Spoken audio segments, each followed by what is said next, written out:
A hunter was following a trail of scout flies as he made his way through the canopy. A male narrator spoke. In the upper reaches of the ancient forest lies a canopy of massive branches.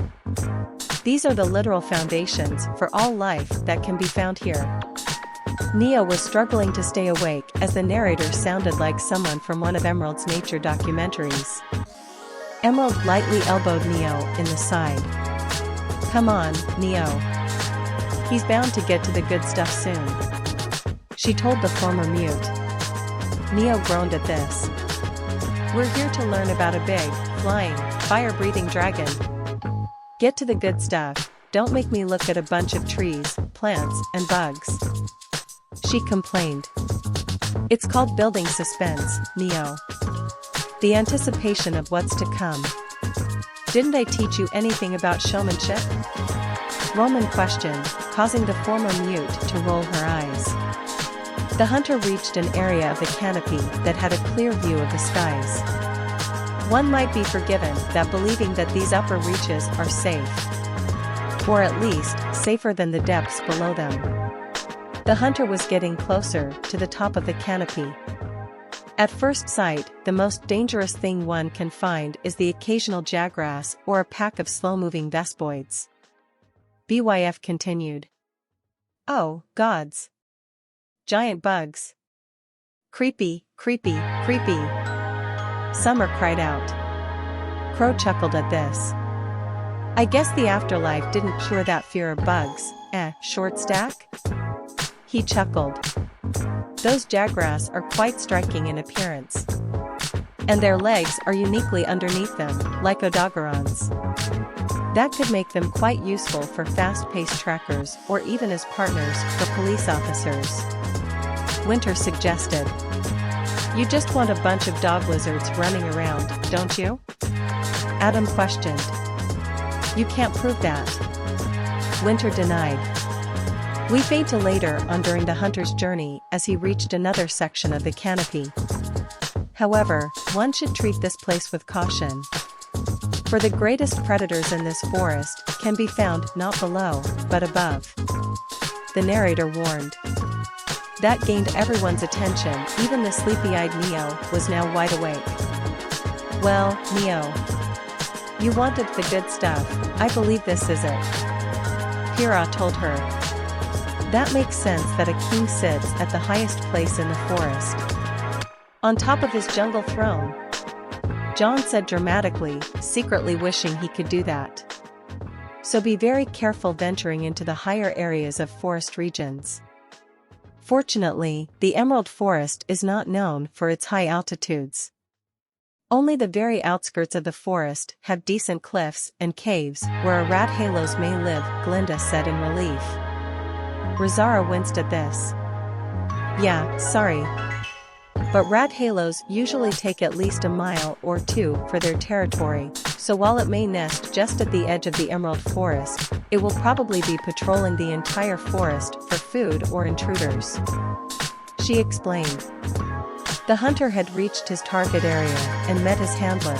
They noticed that several creatures were quickly fleeing the area in fear of something. Blake, Ilya, and Velvet were on edge as their faunus instincts were telling them to run. "I don't like this," Velvet said unsurely, clinging fearfully to Coco. "Whoa, chill out, Bun Bun. It's gonna be fine. It's just on a screen, remember?"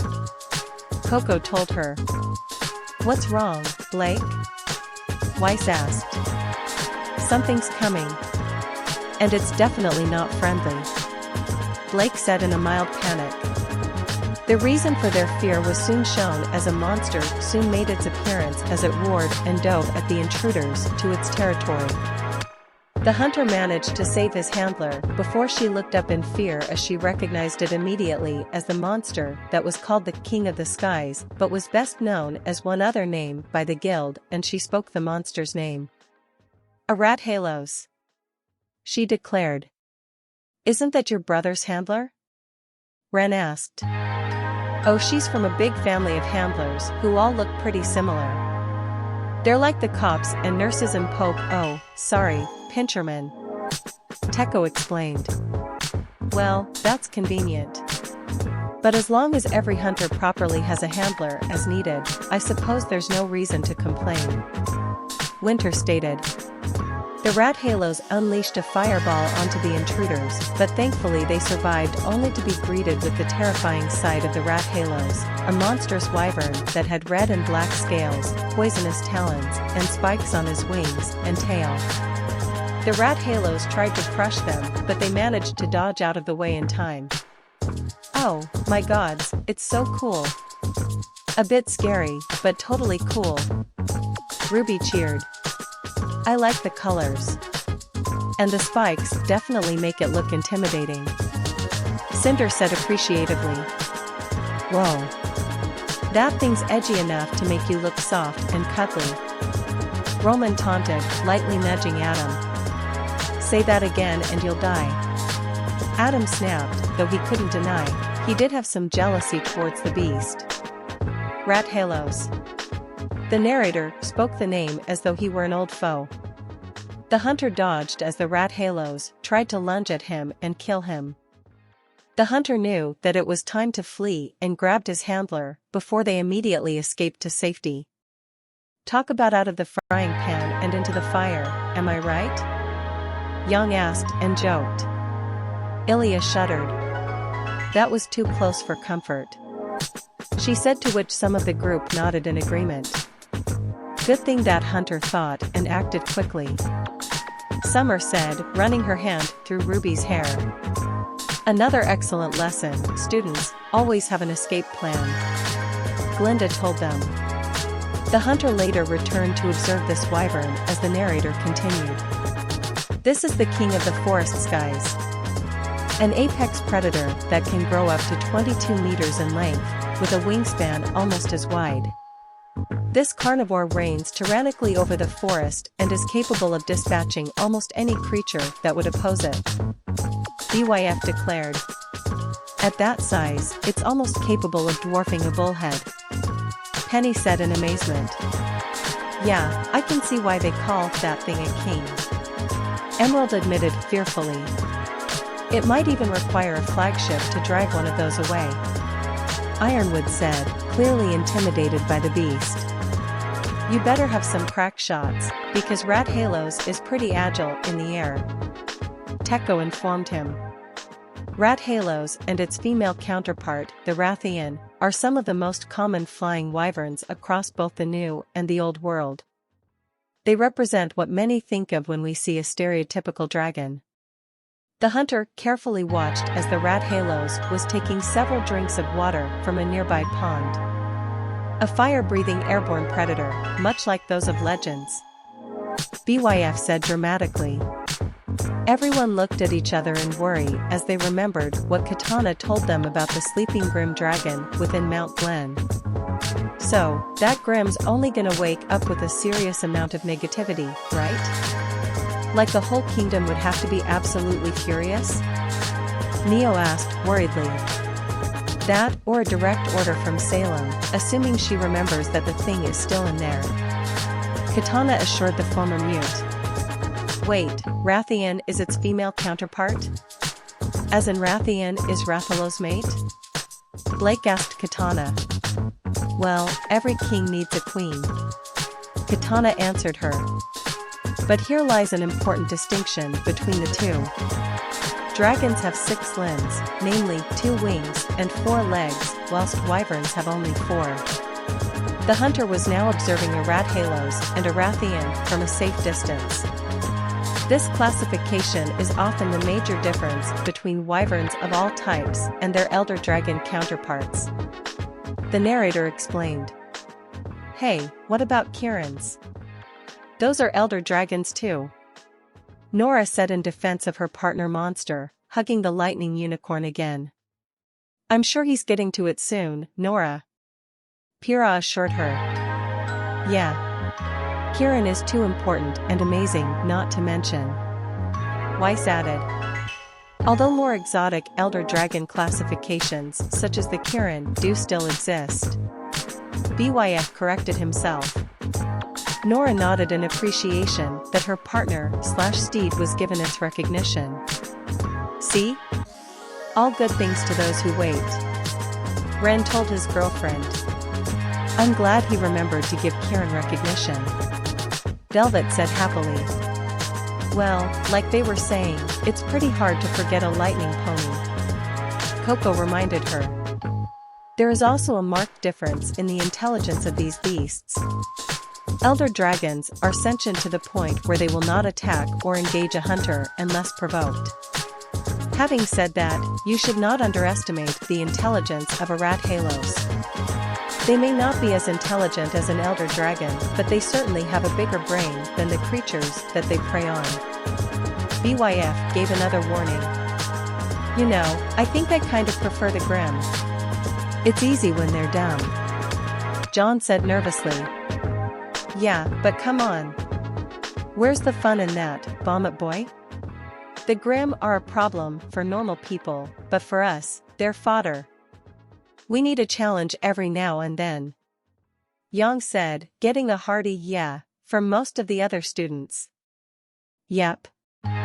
She's Raven's daughter, all right, Crow said with a smile and roll of his eyes.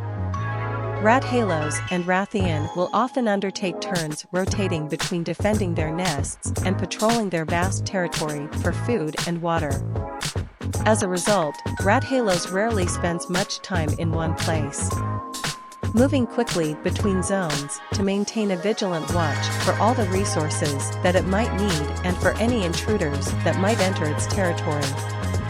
The narrator explained. Ah, that's sweet. Mom and Dad take turns watching the babies, Nora cooed. Man, I feel bad for anything it considers to be an intruder, Ilias said nervously. We may have to assign regular patrols around the cliffs and caves of the Emerald Forest so a Rathalos can't move in. It would be less than ideal for students to run into one on a training exercise, Ashbin said.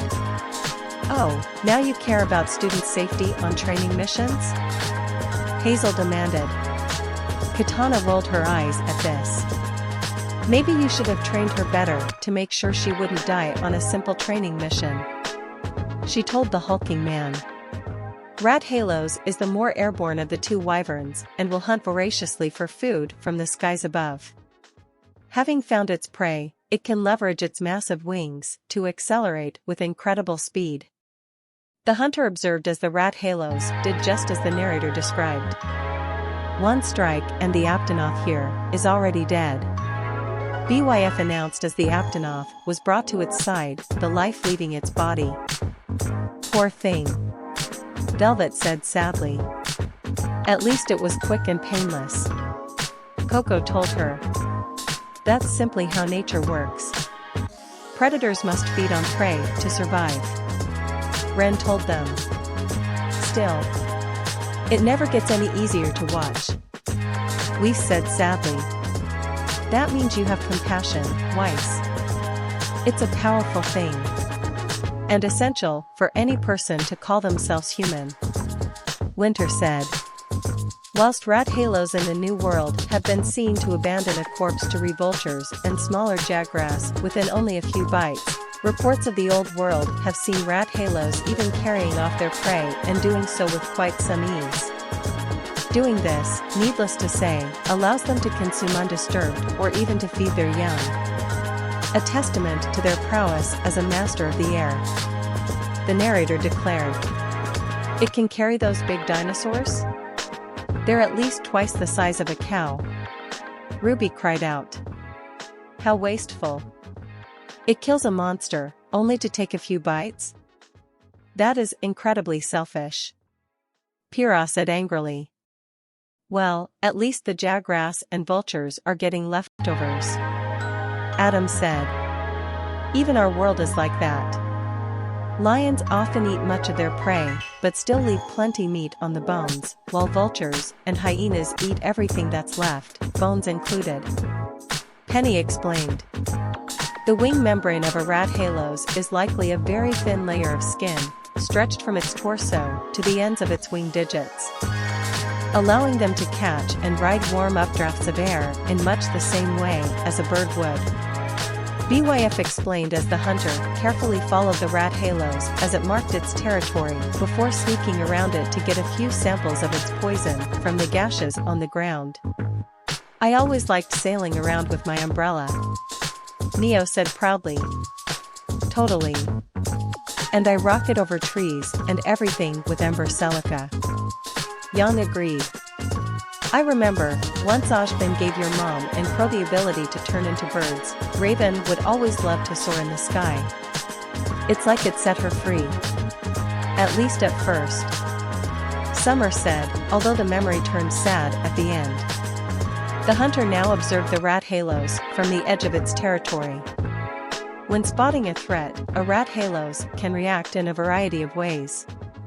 If spotted on the periphery of its territory, one can potentially flee the monster after it gives a sharp warning roar. Get too close, however, or infiltrate its nest and the story will be very different. BYF advised as the Rathalos gave a sharp roar as it caught the scent of the hunter before he began to run for his life. "Well, hey. There's a stroke of luck. He gives you a chance to run. How considerate for a giant fire-breathing tyrant dragon," Roman said jokingly. "Hey, as long as it gives people a chance to book it before it attacks, I'm happy. We might not need those extra patrols after all," Crow told Ojban. "Honestly, with all the Grimm in the forest, Rathalos will probably be too busy dealing with them instead of your students," Katana assured them. "I'd still highly advise patrols," Glinda declared. For but a single creature, the vast array of weapons that a Rathalos has at its disposal is rather staggering. From its sharp gripping claws, capable of poisoning prey, to a huge mouth full of dagger-like teeth. The hunter fled until an Anjanath began to fight the Rathalos. To its spine-covered tail, a Rathalos can bite and bludgeon its foes into submission with ease. Such a terrifying array of natural weapons is complemented by the Rathalos' ear-shattering roar, capable of stunning hunters into submission with ease. BYF warned once again of the creature's extensive natural weaponry. "Well, that's just perfect. It's basically a flying Tyrian," Hazel said sarcastically. "Ugh. Don't mention him, please. I hate that guy," Emerald groaned. "At least with Rathian, you can cut her tail off and stop her from poisoning you. Rathalos? You're stuck chugging antidotes until you run out or he dies and/or you capture him," Razara said. "Wait, why is the poison in different places for the male and female? They should be in the same place, they're still the same species of creature, just different genders," Velvet wondered. "Nobody knows. We've just come to accept it as a fact of nature that we despise to the core of our beings," Teko explained.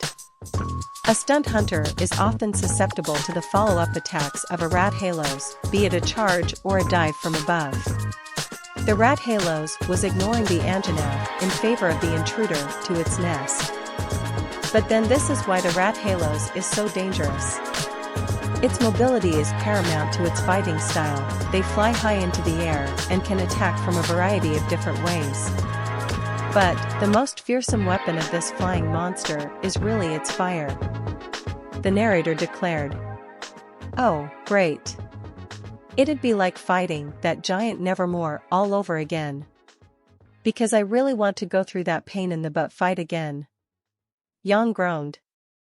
"And yet you still watch it on your scroll in your free time," Blake said. "Really, Yang? That's just a bit vain, isn't it?" Summer questioned her eldest child. "What? It was a good fight to watch, it just wasn't as fun when we were actually getting hit by a giant bird," Yang explained. Later on, the hunter was now fighting both the Rathalos and Rathian. Rathalos have specialized flame sacs that have been honed to release devastating bursts of concentrated heat. These can be summoned regularly and are powerful enough to burn a hunter alive or knock them off their feet with the sheer force of the blast. BYF warned yet again. I wonder if I can use my flames in the different ways the monsters can. Cinder wondered. It would be a good idea to try, in order to get a firm handle on your maiden abilities. Winter agreed. I'm sure whatever you did would be amazing. Summer told the half-maiden, causing her to blush. Often, when in combat, a Rathalos will make use of its aerial powers in combination with this fiery breath, attacking targets from above and giving it a supreme advantage in terms of both maneuverability and against most hunters in terms of range. However, in these moments of flight, these wyverns are also very exposed. The narrator pointed out. Maybe if you can fly or something? How would I be able to attack it in the air? John wondered. Good thing most of us have guns, Coco said with a smirk, turning her purse into its minigun form. You should really consider getting some kind of firearm, John, Velvet admitted. Well, you'll also be happy to know that Rathalos doesn't fight too high up in the air. Enhancing your legs with aura should let you jump and hit it in the face easily, Razara assured them. A well-placed flash bomb will stun these beasts, knocking them out of the sky and leaving them reeling. This is a particularly pertinent strategy when facing the Rathalos instead of its female counterpart, considering that out of the two, the Rathalos is the king of the skies while the Rathian is the queen of the lands. BYF advised. So it's best to approach them as a team and with a strategy rather than going solo and blind, which would be considered suicide. Penny asked. Ashvin nodded in agreement. Even the greatest of huntsmen and huntresses worked best as a team. He said to the young gynoid. We'll have to make note of these flash bombs. Ironwood said. Excellent idea, sir. Winter agreed. We also know how to make smoke bombs if you want. Ilya offered, gesturing to herself, Blake and even Adam. Hunters should be keenly aware of this weakness as well as the other key faults in the defenses of the Rathalos. A diagram was now showing how best to damage a Rathalos as well as its location and a few facts. They have some natural weaknesses to water or ice, but are far weaker to thunder and dragon attacks. Their back, wings, and head can be broken and its tail, much like many other monsters, can be severed for an extra carve. The narrator gave a helpful tip. Oh, good. We have dust for that. A little bit of lightning dust and the king will be deposed, Weiss said confidently. Still, we'll have to come up with some type of equivalent to dragon element at some point, Blake said. Yeah. Dragon explosions. Nora cheered. Maybe that's not such a good idea, Ruby said nervously. The hunter was now using his greatsword against the Rathalos, even in a different location, the Elder's Recess, against a blue and green-colored Rathalos. When weakened, the Rathalos will fly back to its nest, often straining with the damage made to its wings. These areas are naturally well defended from a variety of creatures, most of whom wouldn't dare to brave the upper reaches of the forest branches, anyway. But Rathalos and Rathian will find time to slumber in this nest. In particular, it's also important for the defense of their eggs. The partners will often not be far and sometimes will defend each other when one of the pair is in a wounded state, keeping guard while the other recuperates. After all, it's tough to take down two dragons, let alone one. BYF declared as the hunter was shown to have some extreme difficulty maneuvering and landing hits on the Rathalos, with both the Rathalos and Rathian attacking him together. Whoa. You either need to be super tanky to take all their hits or super fast to dodge all their hits if you're gonna fight both of them, Yang said worriedly. And if you're the tank, you also need to make sure you don't get poisoned, Glinda added. So, if you're going after a Rathalos, you should always bring a group so you can split the monsters up, right? Neo guessed. Not necessarily. Remember, there are dung bombs we use to drive away unwanted monsters as well. Teko reminded them, but then saw their faces of disgust. Fine, use garlic and onion bombs or something, I don't know, she said with a shrug. The hunter was then seen following the bluer version of Rathalos through the Elder's recess. There are various subspecies and deviant versions of the Rathalos that the guild has identified throughout the Old and the New World. Whilst the Silver, Flaming and Dead King Rathalos have all been found in the Old World, the New World is known to be home of one of the more common species of Rathalos, known as the Azure Rathalos. Unlike its crimson counterpart, the Azure version is commonly found within the Elder's recess, sharing its territory with many of the more aggressive creatures that live there. BYF explained as the hunter continued to observe the Azure Rathalos, which seemed calm and oblivious of his presence. Let me guess, bigger, stronger, faster and more aggressive? Emerald asked. And with a much harder shell. Rizara confirmed. Oh, good. I was almost worried it would be too easy. The former thief groaned. If we work together, I don't believe any monster would be able to take us down, as long as we're smart and prepared with both equipment and a strategy. Pyrrha said confidently. Subspecies are generally rarer, but their armor is thicker and their attacks more lethal as a result. The poison of a normal Rathalos will wear off rather quickly. The poison of an Azure Rathalos can kill a hunter entirely.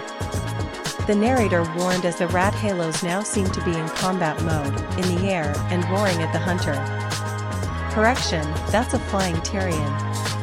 Hazel corrected himself from his earlier comment. RWBY, Yang and Summer held Crow tightly as he had nearly died from being poisoned by Tyrian Kalos. Thanks, guys. But don't worry, I'm not going anywhere anytime soon. Crow said as he held them reassuringly with both his arms and wings. Winter put a hand on his shoulder as well. I certainly hope not. I'd hate to say it, but we need you in this fight, she said, before shaking her head and pulling her hand away. You dirty drunkard. She quickly added, trying her best to fight the blush creeping across her face. I believe Winter needs more experience with the practice of flirting. Penny told Weiss, who desperately tried to hide her laughter. The hunter was back in the ancient forest now as a Rathalos and Rathian fought together against a Basilgeuse. Take care, hunters. If you see a winged shadow, this beast is not far. They won't attack without provocation, but when they do, they pose one of the greatest threats to hunters, outside of the super predators and elder dragons that can be found throughout the New World. Those wishing to hunt such a beast would do well to bring an abundance of flash bombs, antidotes, and other remedies to protect against the various natural weapons and defenses of this beast. And remember this, long has the Rathalos reigned supreme over the skies. Should you wish to depose him, you must respect his power, counteract his strengths, and exploit his weaknesses. Turn the skies from his weapon to his downfall and you may claim the throne for yourself. But be wary, do not fall to the fires of your own hubris. BYF gave yet another dire warning. James sighed as his future self had fallen both figuratively and literally to his own hubris.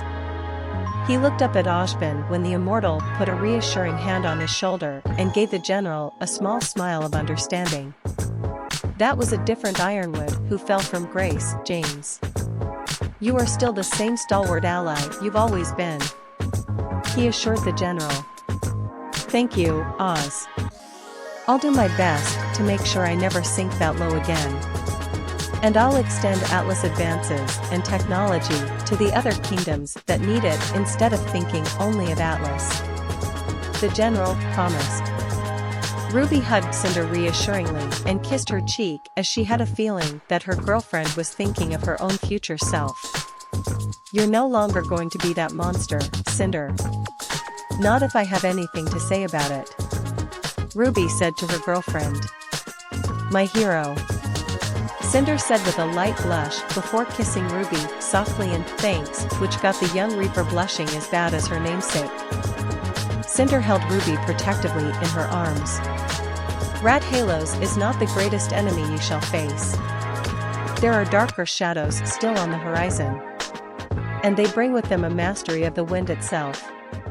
The narrator finished on one more ominous and cryptic note. Yeah, that's not ominous at all. John said nervously. Don't worry, John. If we encounter a Rathalos, we only have to hurry along out of its sight and not linger. And even if we have to fight one, I'm sure we'll be able to do it together. Pyrrha told him. Yeah. Teamwork. Nora cheered. Still, maybe we should just stick to the avoiding it plan. Velvet said nervously. So, thoughts? Katana asked. I thought it was cool. It definitely lives up to the name King of the Skies. Ruby said excitedly. Very regal and very intimidating. Blake agreed. As long as it keeps those talons away from us, I think we won't have a problem. Crow said. I definitely wouldn't want to see it flying toward me. Weiss said, a bit shakily. As long as they stay away from rural areas, I believe they could be quite an asset to reducing grim populations in areas where they could access the city from. Glinda added. And with their sheer size and power to match, very few Grimm will have a chance to reach massive sizes like the Deathstalker and Nevermore you all faced. Ashvin said. Even if they do, I don't think there'll be much of a problem. Coco said confidently. Indeed. And it is quite refreshing after Gravios and Diablos to see a flying wyvern which can fly. Penny added. Suddenly, a portal appeared and a blond boy with short hair and blue royal garb with armor added to it stepped out. Hello, Katana. I'm here to claim my dragon, if you don't mind. He said. Oh, right. Arthea's Pendragon. Thanks for stopping in. Katana said. Who? Neo asked. Oh, he's just a friend who I promised a monster to. Katana said, handing the boy an silver-looking egg.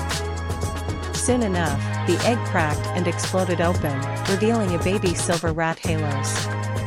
Thank you, Katana. I will cherish him always. He said happily. I'm sure you will. You two go have fun, I'll see you later. Katana said as the boy went back through the portal with his new pet. Well, that was a thing. Yang said. Indeed. So, what's next then, Katana? Winter asked. Actually, I think that should wrap up another day of monster lore, then. It's getting a little late. We'll start again in a couple more days. Katana said. Hopefully that should be long enough for Sai to finish that Dotagama video. She said under her breath. Ah, it felt like it was over so soon. Ruby whined. It's still been quite a while, Ruby. Especially with the break the new arrivals got to bond with their monsters. But at least next time, you know there will be plenty more. Cinder assured her. Yeah. I guess you're right. Ruby agreed. Night, everyone. Katana said, waving at them as they went to their respective room, earning a number of waves and other parting gestures in return.